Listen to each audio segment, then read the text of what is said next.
Good morning everybody and welcome to Wembley Stadium today for the press conference with FA Chief Executive Martin Glenn, Technical Director Dan Ashworth and of course new England manager Gareth Southgate. We'll now open it up to the floor for questions for a period of around 20 minutes, starting with Nick Collins from Sky Sports News. But can I just remind you all to use the microphone provided and state your name and the organisation you work for. Thanks, Andy. Gareth, hello. First of all, congratulations. What excites you most about being appointed full-time England manager? Well, it's a fantastic honour, fantastic opportunity to help a young team develop over the next few years. I think we've seen over the last 4 matches where I've been in charge huge potential amongst the players. There's great expectations always that come with this job, and I'm looking forward to embracing that and taking on that challenge. To get the job is, as I say, an honour. It's a great moment, but I'm really keen that the hard work starts now. I want to do the job and be successful at doing the job. So there's so much for me to look forward to over the next few years, really. They do call it the impossible job. I mean, I don't think it is. There's an awful lot of goodwill surrounding your appointment, but are you ready for everything that it could entail? Well, of course, I've had a great insight over the last few weeks into what the job entails, every aspect of it. I don't think any job is impossible. I think I said a few weeks ago that some jobs are more difficult than others, some are more complex. This is certainly one of those. Has great interest for everybody, and that comes with great responsibility, but I'm ready to embrace that. You know, I feel I've had that throughout my career in different roles I've been in. And now is a great moment to step forward and help lead our country through what I think can be a really exciting period. Is there anything you can say at this stage about your backroom staff? Not at the moment. Obviously, everything really got confirmed on a personal level yesterday, so we're working towards that. We hope to be able to make some announcements on that soon, but at this moment in time there's nothing final. Would you hope, for example, to be able to retain the services of Steve Holland, who was with you at under-21 level as well? Well, I think everybody knows how important Steve has been to me in terms of the work we've done over the last few years and over the last few weeks, so there's no secret in that, but at the moment everything is still ongoing. Understood. I won't push it too much, but Steven Gerrard is recently retired. Might there be a role for him somewhere down the line? Well, I think what's important, we have lots of former international players who I think it's important for us as an organisation, and I know Dan will probably speak about it more, but that the doors at St George's Park are always open. You know, we want to help players who have a desire to have a career in coaching to do that. We've had people like Jamie Carragher in with our junior teams. Obviously Phil and Gary Neville have been involved with our teams. So that is one part of coach development that we're looking at. Also, there are different opportunities to involve players. Terry Butcher came into our last camp to present Gary Cahill with his 50th cap, and those sorts of things of passing on the tradition, passing the shirt down the years are important. I think it's important that our players understand the history of playing for England, and that they're not just it's not just about them and the moment that they're in. When you took over as interim manager, Gareth, you told us that Wayne Rooney would be your captain. Is that still the way you feel about it? Yeah, Wayne Rooney is the England captain. I think I said that at the beginning of the interim period. I think what's also clear is that I've only selected him to start in 2 of the 4 matches that we've had, so it's obviously not a case that I think Wayne expects to play every game. So important for me that I think we develop more leaders in that group. I've talked about that over the last couple of months. When I played for England, particularly in '96 when we had such a successful team, there were captains throughout the team, captains of their club, and if we're going to be successful in the next few years, developing leadership, developing resilience is one of the key areas. So we've got to develop that. We've got to give other people opportunities to lead in different ways, Wayne has played an important part for England up to this point. I'm sure can do that in the future, but we also have to develop others. It was certainly clear just how important a role Wayne Rooney was able to play in Slovenia, for example, when you did drop him from the starting lineup. But given what happened with the socialising at the team hotel on that night off, has that changed your opinion in any way of his future within the England squad?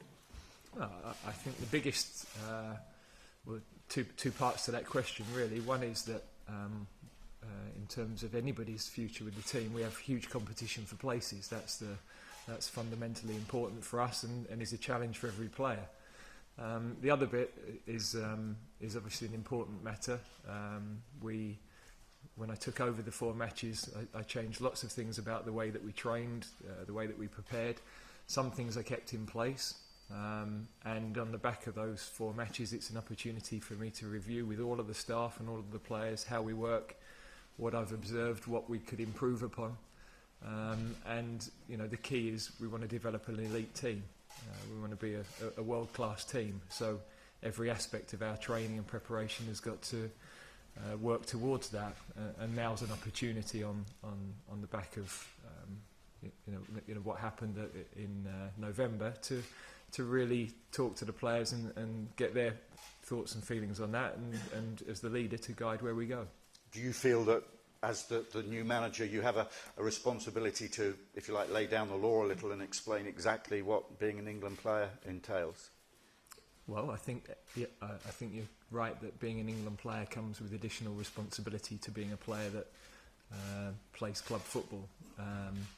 But I don't think laying down the law is necessary with this group of players. I like to treat players with respect, treat them as adults. There's got to be trust between a coach and players. That's really important. There's also got to be clear guidelines, but also important the players have some, take some leadership in that. If you look at elite teams, that there's a clear process of the players having some responsibility in what that looks like. And if we're going to have a top team, then I want them involved in that. And I'm sure our ideas will align as we move forward. I don't expect you to divulge too many details about your contract, but are you able to say whether or not there's a break clause inserted after 2018, depending on the team's performance, assuming you get to the World Cup? No, there's no break clause. I think it's important that, obviously, I want to be successful in this role, and I'm taking over at a point where our last 2 tournaments haven't been as successful as we would have liked. There is big potential in the squad, but there's a lot of hard work ahead. And before Russia, we've got to qualify for Russia, but we have about 70 days together to prepare the team and to get to the level we'd like to get to. We also have a group of players that I think over the next 3-4 years are going to develop a lot, and we want to build that. So it's important to look not just at short-term results, but what we're trying to do over the longer term, both with the senior team and the junior teams that are coming below. In terms of your vision for this England team, what would you say? Well, in the most simple terms, I'd like an England team that excite the public. I'd like an England team that the supporters look forward to watching, and ultimately that they're proud of. And I think if we achieve those 2 aims, then we'll be on the right pathway. The last decade has seen England qualify very impressively each time, but then falter at the tournament itself. How big is the challenge for you, do you think, to turn that around, given that obviously you have experienced tournament success in Toulon last summer? Yeah. I mean, we mustn't take qualification for granted, because we've got to keep our eye on the ball. We haven't always qualified for tournaments with England. Clearly, the aim is to go beyond what we've done in the last couple. I've got that experience as a player and as a coach of tournament football. I know what that looks like. I think the players now have some more experience of what that feels like, and we've got to build. That's all part of the building process for improving as a team, performing in those pressure moments, developing that mental resilience, and being able to perform against the very best.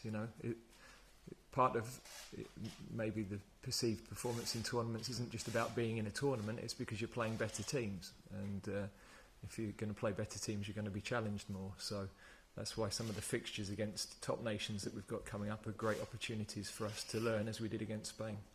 Gareth, thank you. Martin, could I ask you, how impressed were you with Gareth Southgate at interview, and what are your thoughts on him taking over now for the next 4 years? Well, I've been extremely impressed from the moment I walked into the FA with about Gareth, the way that he's joined the organisation several years ago, 5 years ago. He actually helped lead the youth review, which helped with Trevor Brooking, totally changed the way that kids play football, developing skills, moving from 11-a-side to smaller-side pitches. So he's a thinker, he's a doer, but the way that he's, I think, developed and nurtured the under-21 squad, I think 9 of the current squad has been directly through the under-21s into the senior team. So he's impressive on a number of levels. His tactical awareness is very good.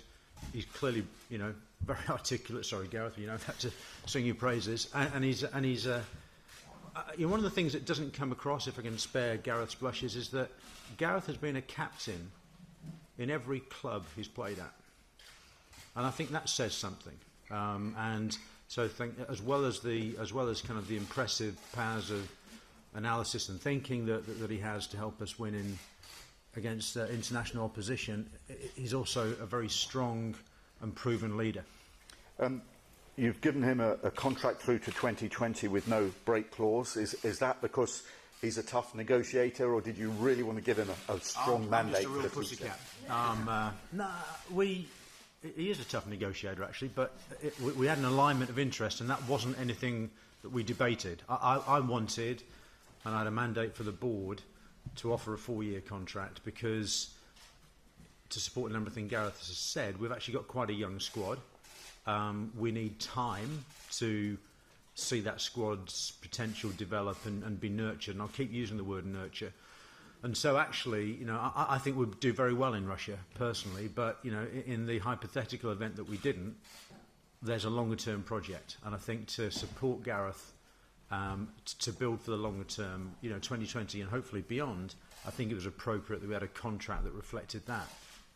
Thank you, Martin. Dan, if I could just ask you, how pleased are you that someone who's come through the St George's Park experience and process is now the full-time England manager, and is there anything also you can say about who might become the under-21 manager? Sure, yeah, first part of the question, absolutely delighted. Obviously I've worked closely with Gareth for 3 years in his role as under-21 coach. I think sometimes when you go through an interview process, internal candidates can be an advantage and a disadvantage. But certainly the way Gareth conducted himself by stepping up into the 4 senior games and through the interview process was outstanding, and confirmed that we felt he was the best candidate for a job by a long way. The second one, regarding the under-21 coach, we'll go through a process for that as well. Obviously, we only confirmed yesterday that there was a vacancy for the under-21, so nothing to comment on this moment in time. Gareth, Steve Scott from ITV News. Congratulations. You were talking about trust a little earlier. Did you feel let down by your players on that infamous night off? I think as a coach, you have to have an environment where you give people responsibility, and you sometimes step back and learn a lot from those moments. And then the important thing for me is now there's an opportunity to talk about environment and culture around the team, what's going to make us perform at our very best, because everything has to be geared towards being successful. And if we think we're good enough to play the best teams in the world and give ourselves a slight handicap along the way, well, good luck with that. We've got to make sure that every opportunity to recover, to perform at our very best is taken. So I'm not disappointed, because I think young people make decisions, and I made plenty of poor decisions when I was a young player. But it's how you react to that and how you learn from those moments that's important. How much do you see your job as a psychologist and as much as a manager? Turning the potential you talk about into performance. Why is it, have you identified that some England players find that shirt weighs so heavily on them? I think every coach is a psychologist. It's a fundamental part of what you do. You're helping the players to perform. You're helping people to perform at their best. and there's got to be a psychological part to that. One of the keys for me is to create a culture like we have with the under-21s, where playing for England is something players look forward to. They want to come back. They feel that they can perform at their very best. They feel relaxed enough to express the way they play with their clubs in an international shirt. And I think we saw elements of that in the matches here against Scotland and Spain, as we'd had a little bit more time to work with the team. The players that have worked with me for a longer period know that's how I work. I want them to have the chance to be as good as they might be, and to do that they've got to feel comfortable enough in the shirt, comfortable enough in the camp, and very clear on their roles and responsibilities in the team. I need to ask you one question about the story that's dominating football, the game at the moment, Gareth. You grew up through the youth ranks. You're the same age, or roughly as a lot of the former footballers who've come out so bravely and talked about their experiences. Was it something, when you were growing up, that you were aware of in the game? Well, I think the first thing to say is that the bravery of the players that have come forward is exceptional, and to hear the stories is heartbreaking, really. I think I'm involved in an organisation now that is taking that extremely seriously. And I'm impressed with what they're doing at the moment in terms of investigating that. I can also speak as a parent, and I think it's important. I've been involved in grassroots teams.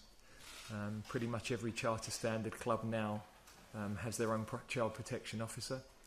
So it would be wrong to say that nothing's been done over the years. I felt when I was involved in grassroots football that we know what has happened in the past in our country, not just in football but in other parts of society, and there have been enormous strides. The important thing over the next few weeks is that we still investigate what had happened, that we learn from the past, and I must also say that if I'm a parent sending my child to a game over the weekend, I feel that they're in a much better place than we were 15, 20 years ago.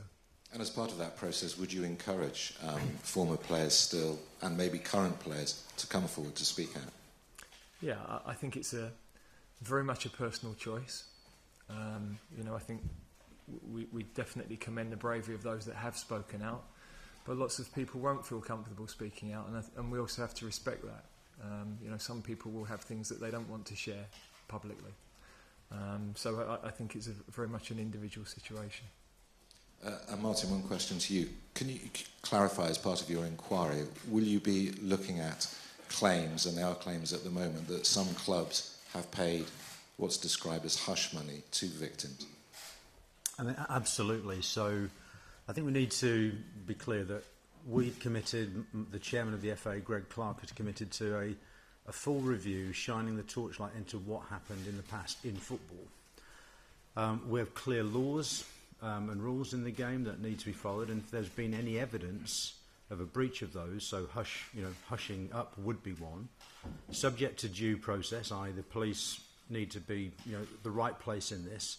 When it's our turn to apply the rules, we absolutely will, from top to bottom, regardless of size of club. But I just want to say one other thing, if I could. I mean, the FA, as Gareth said, football's in a very different place today than it was 20 years ago. And I think football takes child safeguarding very seriously, and if I may say, does it very well. I mean, we have 35,000 designated safety officers across the country. Last year alone, 55,000 police checks were done. We've run 30,000 courses to explain to people about the basics of child protection. You can see it on our website, very good video narrated by Graham Lasso, which we've done for a couple of years. It says, look, we want a positive and welcome environment for football, and I think it is, but be safe, not sorry. So this is a very different world today, and I think that is important to get it into proportion, but absolutely total commitment. If the FA have made errors, we'll own up to them, as must the rest of football, if avoidable errors have been made. On the subject of the payments, Damien Collins, the MP, said yesterday that he would urge all clubs, or he said they should come forward, admit they've got these contracts, rip them up, be honest about it. Do you agree with him? And what should happen to clubs, do you think, if they have had these contracts in place? Well, I think, like I said, we have the rules that we can apply and will apply if the rules have been broken. It's as simple as that. and there has to be a situation where people cannot be, if there are restrictive contracts through employment law which prevent people from speaking out about a crime, because we're talking about crimes here, then it must be dealt with. And the primacy needs to be clear, though. Where do the police get involved, and then where do the FA? But absolutely, the only way that this gets dealt with is through openness and honesty, and everybody exposing what has happened if those records exist. Martin, after more than 860 calls to the NSPCC in a week, what's your reaction to the scale of the response, and do you privately feel there was a cover-up in the game? Well, the scale, I think, as Gareth said, this is part of because football is so big, child abuse is a society issue, of which obviously, because of football's importance, we have 2 or 3 million people playing football every weekend, 800,000 volunteers. The scale is big. So it's hard to say of those calls, whether that's a large number or a small number. I don't know, and I don't know how many are real versus how many were, are going to be then followed up. So I think of course there's going to be a growing awareness of it, and I welcome it, because it needs to be dealt with, because there are some clearly damaged people I'd say as well, whose bravery we should acknowledge in actually coming out, because it will help uncover some issues that we can't let forward go again. But I can't say, do I think there's been a cover-up in a game? I doubt it. I think the FA has, as I say, since the late 90s, taken safeguarding extremely seriously. We wrote it into the standard chartered rules that there should be safety officers. And it was a time when society was very different. For 10 years, we've had a relationship with NSPCC, which actually we celebrated in Wembley a few weeks ago, where there's a 24-hour helpline where people can speak up. So I actually think that within society there is a wider acceptance that it's unacceptable. I think these crimes are a combination of motive and opportunity, and I think the opportunity is much less in organised sport than it was 20 years ago, and that's to be commended.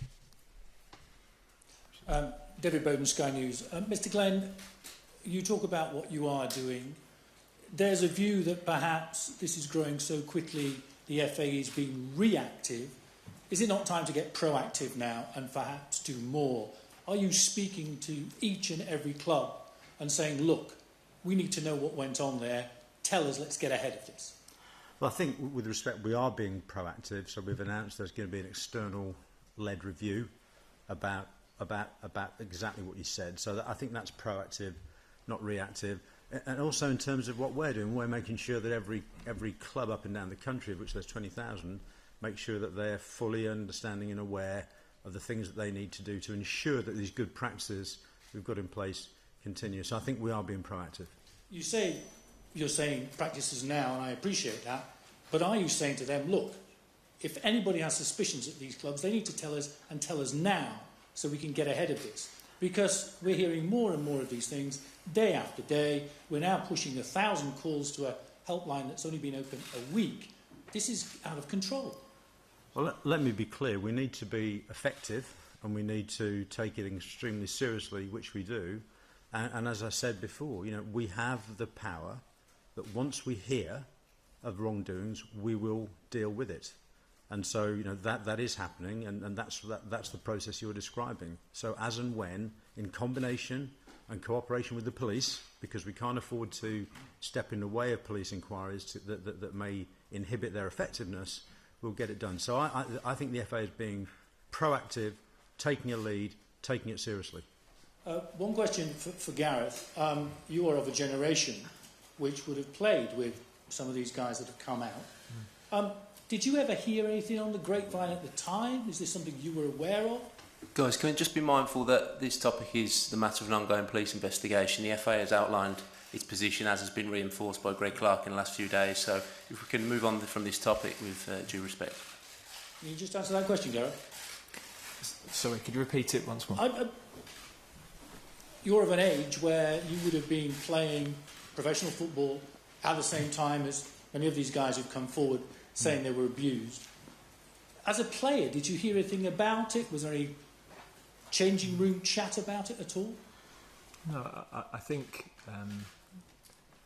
I played with one of the players who's recently come forward, and the reality of that, as they have said, is that they haven't felt able to speak about that until this moment, and that's completely understandable. And of course, with the benefit of hindsight, you always relay then things that you've seen from the past and have an understanding of, maybe that's why we saw things we saw. So I think it's a very difficult situation. I think the world was very different 20 years ago. I think it is important we acknowledge that and learn from it. And I repeat, I think a lot of those lessons have already been learned, because that's why the situation we have now in terms of child protection looks completely different. But we mustn't be complacent and think that we've got everything right. One quick follow-up. Can you tell us who that player was? And even if you can't, have you spoken to him since he came out? Sorry guys, we're not going there. It's a police investigation anyway, so can we ask a few questions from the BBC? Thank you. Hi Gareth, Andy May from BT Sport. Congratulations first of all on getting the job. What changes have you noticed to your life personally since stepping up, and that includes the interim role, to the manager of the full England team, and how comfortable are you with those sort of aspects, questions like this for example, that we've just been talking about? Yeah, look, I'm in a position where the comments I make, the opinions I have are going to be reported a lot more widely, and so there's a greatly increased responsibility with that. But that's something I'm comfortable with. I think it's important, if you're in this role, to show leadership. That's why I stepped forward when the opportunity was there in October. I think that was an important moment. There are times in your life where all of the experiences you have as a leader come to the fore, and I think in this role there's a need to be a good coach, a good teacher. There's a need to drive performance, analyse performance, look at how we can improve things. But leadership is fundamental in what we're doing here. And as a now former under-21 boss, will you be promoting the use of England's best players in Poland at the 21 tournament next summer? Marcus Rashford, for example? I will be taking them all with the seniors. No, I think... Look, I think as we go forward, the summer is a good opportunity for a group of players that have worked incredibly hard to get to those finals, to build on what they did in Toulon last summer, have a crack at another step up in opposition, see where they go. There's no question in my mind Marcus would benefit from tournament football, but I'm also conscious of his age and his physical load over the season. So we need to assess that as the season goes on, what's right for him as an individual, as well as what's right for the team. But it's an exciting challenge for them, definitely. Last few questions. Gareth, Natalie Perks from BBC News. Congratulations. You said you wanted to excite the public and bring back some pride. Do you accept that pride in the England team is at rock bottom at the moment? I don't believe... Well, given that there were several tournaments in my lifetime we didn't qualify for, I don't quite accept that we're at the low point that was suggested. But of course, as history passes, our view of the past has rose-tinted glasses at times. There's a challenge for us as a team. I saw progression in the 4 matches that I was in charge of before this announcement. And that's what we have to keep doing. We've got to keep building as a team. We've got to keep improving as a team. For any international team, that's going to be important. For any team you work with, and I think the players have a desire to be a top team. And over the next few years, experiences they're gaining with their clubs. A lot of them are now playing. This current squad are playing Champions League football. That's going to enhance their big match experience, the performing under pressure experience. I've a concern with the amount of opportunities for the next age groups down with playing experience. But the bits that we can control, we've got to make outstanding. Well, Martin's called you a thinker and a doer, but what can you actually do to improve the fact that England turn up at major tournaments looking tired, looking scared, and can't do it when it actually matters in games? But that's obviously your opinion on what they look like, not Just mine. Look, I think with any team, first of all, we need a clear style of play, clear understanding of how we want to play. Anybody that's seen the under-21s play over the last few years and what we're doing right through the development teams know that we want to have a lot of possession of the ball where we can, but that can't be without a goal threat. I think we saw in the matches here last month that I believe we've got players that can play a high pressing game. I think that's something that will excite the supporters as well, because it's the sort of mentality that we want to see as English people. And we've got to be savvy about our game intelligence and our game management as well, which maybe we didn't show in the last 10 minutes against Spain. So always opportunity to improve in every area, and we've got to piece all those things together. Martin, just final questions from me, if I can. You've talked about this scandal being a historical issue. You talked about how it's changed in the last 20 years, but some of these calls that we've heard from the NSPCC have been about present-day abuse. Is this crisis the biggest test, you think, of the FA's governance? And does it really concern you that some of them are about things happening today? Well, let me take it one at a time. I think of course there will be issues that happen today, which is why all the safeguarding checks are in place, because we recognise that there are still, some bad people out there and they need to be caught. So, of course there will be. That doesn't, you regret it. It doesn't cause huge alarm. I think, this is, I don't need to use hyperbole, this is a really serious issue for football and for society. And I think we can only control what we can control. And I think with the FA taking the lead and saying we are going to open ourselves up, we're going to lay bare whatever the decisions the FA might have made 25 years ago, have it independently reviewed, do the same expectations from clubs, then I think that's all that we can do. But I think it's a big thing to do, and I think it's the right thing to do. So I think if we all treat it seriously, I'm confident that we'll get the best outcome from what is clearly a horrible situation for the victims. But all we can do is deal with it, and I think we are dealing with it. Thank you very much. We'll head through to radio broadcasters, but just before we leave, Gareth's just got a few words to say. Yeah, just on behalf of the FA, just wanted to acknowledge Nick Collins and the way that you've covered the England team. I know we're very grateful for the way you've dealt with us over the years. It's been a pleasure personally working with you, and I think we all want to wish you well for the future.